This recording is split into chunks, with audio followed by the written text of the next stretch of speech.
Welcome back to the show, everybody. It's DinaKalmeta here. And for today's news, I first want to address what happened in Texas and send out my heartfelt prayers to all of those affected by this horrific tragedy.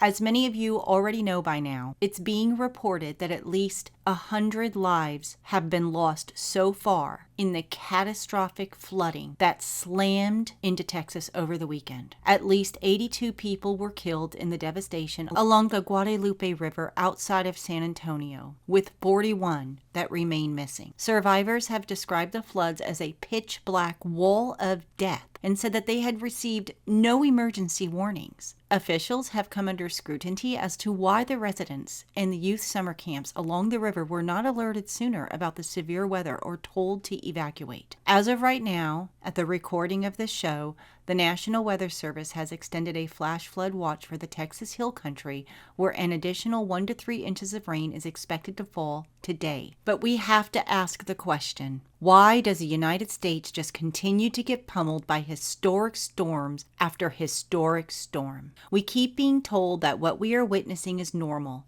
but there's definitely nothing normal about any of this. A couple of decades ago, it was extremely rare for the U.S. to be hit by a billion-dollar disaster.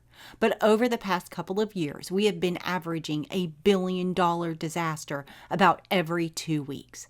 The American people deserve the truth because people are perishing. And this comes from Michael Schneider of the Most Important News. Most of the people that just died in Texas were caught totally by surprise by the floods. The National Weather Service had warned that rain was coming, but a top Texas official is admitting that the actual amount of rain that ultimately fell was never in any of those forecasts. The original forecast that we received on Wednesday from the National Weather Service predicted 3 to 6 inches of rain in the Concho Valley and 4 to 8 inches of rain in the Hill Country. Now, this is according to the Texas Emergency Management Chief, W. Nim Kidd, at a press conference on Friday. The amount of rain that fell at this specific location was never in any of those forecasts. Sudden thunderstorms dumped more than 10 inches of rain on the area, causing heavy flooding on the river. Dalton Rice, the city manager for Kerrville, Texas, who also spoke at the press conference, said that the catastrophic flash flooding happened because the skies dumped more rain than that was forecasted on 2 of the river's forks. At one point, 7 inches of rain fell in a 3-hour period. USA Today has noted that 7 inches of rain is nearly 120 million gallons of water per square miles. As water relentlessly poured from the sky, the river rose about 1 foot to more than 36 feet in just 3 hours. In fact, reports from the U.S. Geological Survey show that the waters of the river from about 1 foot to more than 36 feet between 2 a.m. and 5 a.m. Friday morning. The wall of water sharply increased at 5:15 a.m. when it spiked from 1.82 feet to 36 feet an hour and a half later. Michael says that in my entire lifetime, I have never seen anything like this. In the middle of the night, rushing water suddenly arrived without warning, and many victims never even had a chance. In an email sent out Saturday, the State Disaster Office told partners that the number of dead would surpass 100. But the question remains, could this great tragedy have been avoided in the first place? Many on social media are pointing out that rain enhancement projects have recently been conducted in Texas. Needless to say, we need answers from those that were involved in those projects. Humanity should never mess with the weather. Hopefully, some new laws will get passed as a result of everything that we just witnessed. But unfortunately, the disasters aren't going to stop anytime soon.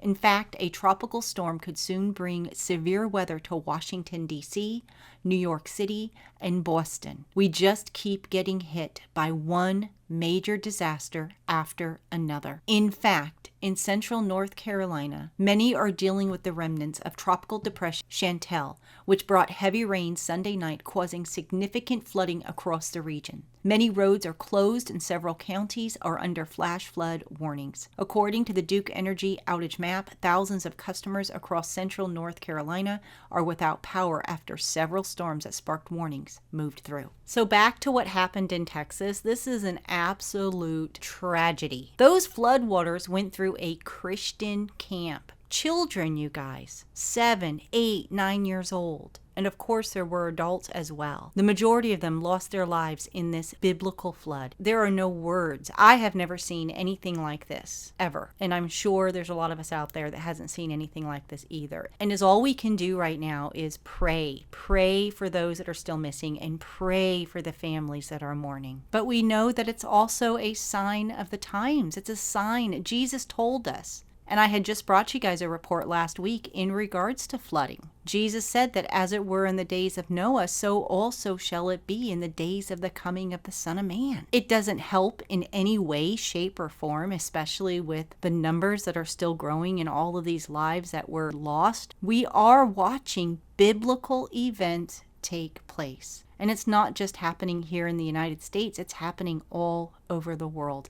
In fact, let's go over to some Watchers reports and see what else is happening.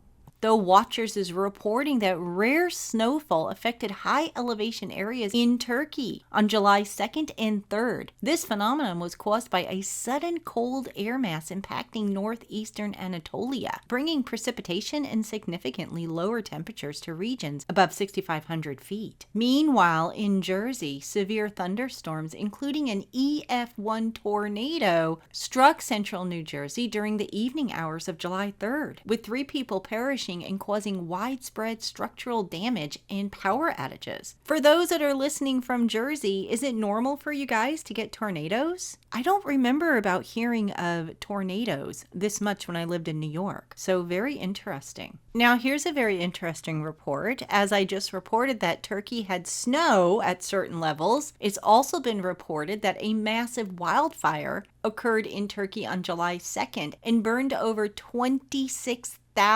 acres before being brought under control on July 4th following strong winds and record heat that complicated firefighting operations. There were at least 2 fatalities, with multiple wildfires across the region now contained. So that is definitely some apocalyptic weather right there. We've got snow in Turkey and also record heat with fires. In the meantime, a polar air mass originating from Antarctica brought record low temperatures in Argentina and Chile between June 30th and July 3rd, causing at least 15 perishing and prompting emergency shelter activation and gas supply restrictions across the region. And over in the Tokara Islands in Japan, there were over 1,000 quakes that have been recorded since June 21st, with a 5.5 earthquake on July 3rd. Now, some have predicted another major earthquake coming to Japan, but others are saying not so quick, but we're keeping an eye on it. So that's a lot of earthquakes in that area. Now, over in California, the Madre Fire on July 2nd burned through over 35,000 acres by early July 3rd. Evacuation orders and warnings have been issued for multiple zones as strong winds and high temperatures had continued to fuel the rapid fire growth. This is the largest wildfire in California in 2025. Also in California, a lightning-sparked horse fire located west of Lakehead, California has burned about 400 acres south of Clear Creek Campground as of July 3rd. Fire crews have made progress on containment and the fire has not crossed Rattlesnake Creek. Now, the fire was ignited by lightning associated with an intense storm system that delivered over 12,000 cloud-to-ground lightning strikes across Northern California. Now, over in Japan, another strong explosive eruption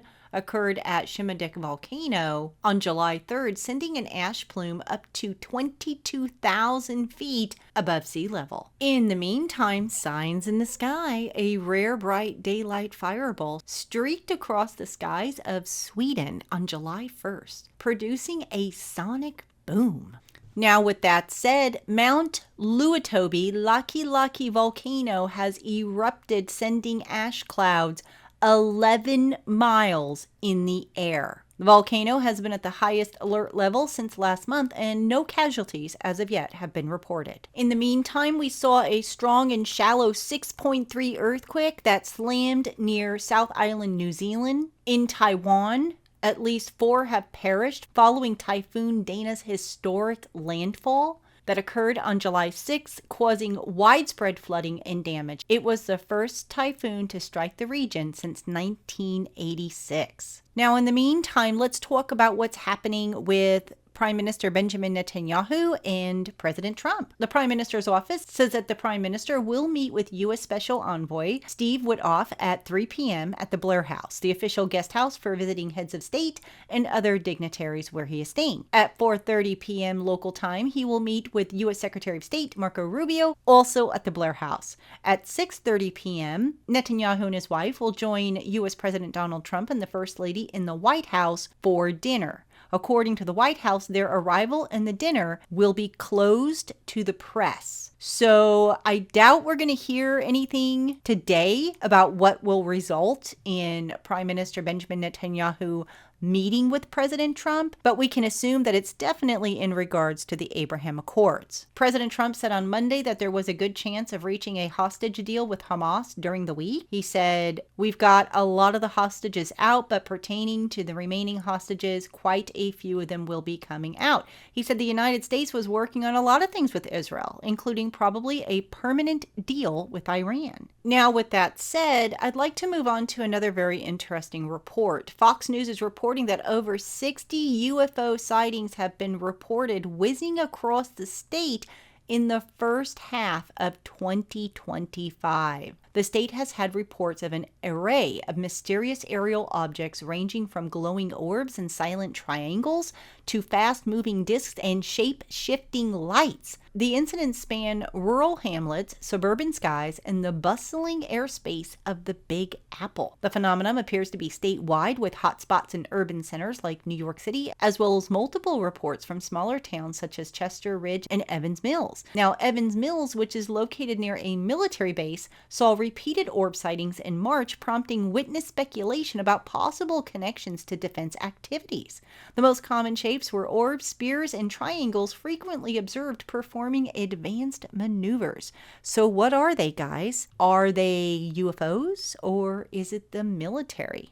Let me know in the comments. Now, with that said, Prophecy Newswatch is reporting that science is hijacking creation. Scientists may only be years away from lab-made children. The headlines promise miracles, a future where age, infertility, or even biology itself no longer define human reproduction. In vitro gametogenesis, or IVG, the creation of human sperm and eggs from skin or blood cells, is now just years away. Scientists across Japan, California, and the UK are racing to crack the genetic code of life, and the finish line is closer than most realize. Yet in the midst of scientific marvel, something profound is being lost. From a Christian worldview, IVG represents not just a technological advance, but a moral earthquake. As we rush forward with barely a pause, the ethical and spiritual implications have been reduced to a footnote, buried beneath ambition and promises of social progress. This isn't just about how we make babies. It's about who we believe ourselves to be. We're replacing the Creator. Genesis declares that God created man and woman in His image and called them to be fruitful and multiply. But IVG proposes a future where humans manufacture life outside the divine design. Rather than receiving life as a gift, we begin to seize it as a product of our own will. By turning skin cells into gametes, we assume the role of God, creating from ourselves that was never ours to command. No longer is the womb a sacred space, but a laboratory bench. It echoes the same temptation from the Eden. You will be like God. And every time we elevate ourselves to that position, we unravel something sacred about our identity as creatures, not creators. It's also the erosion of the family, the dangerous illusion of limitless control and ethical chaos without a moral anchor. So here we go, you guys. We have man again trying to play God. So certainly a lot happening all over the world, and there should be no doubt that we are on the cusp of Christ's return. But with that said, thank you everybody for watching. Please do leave your comments below this video. I'd love to hear from all of you. Come and visit us on our social media pages as well as our website at www.cww7news.com. cash.app.com. And again, our prayers go out to Texas and all those affected with these tragedies all over the globe. Until next time, everyone, God bless and stay safe.